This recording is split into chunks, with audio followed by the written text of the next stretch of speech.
the eve of Sukkot, and this Jewish community in North London is preparing for 7 days and 7 nights of festivities. But the streets are shared with a noticeable police presence, and a report released today might help explain why. Hate crimes against Jews have increased by nearly a third since 2010, according to the Home Affairs Select Committee report, and the volume and viciousness of online abuse is unprecedented. It's all news that comes as no surprise to the community.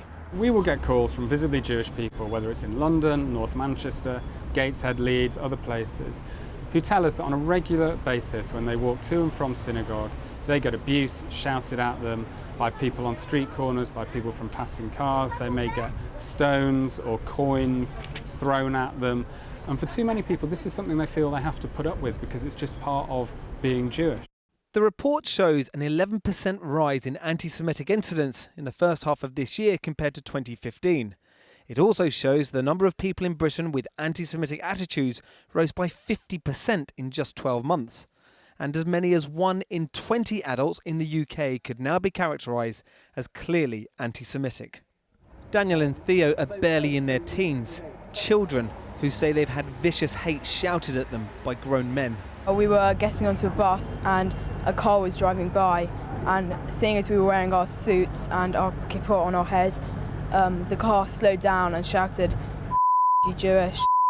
I was just thinking, why do they feel that way just because we're Jewish? I just felt it was unfair, and I just hadn't experienced anything like this before.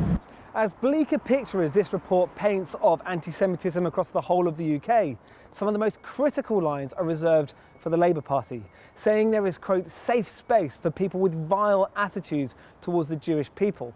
It also goes on to say that on this issue, Jeremy Corbyn has shown, quote, a lack of consistent leadership.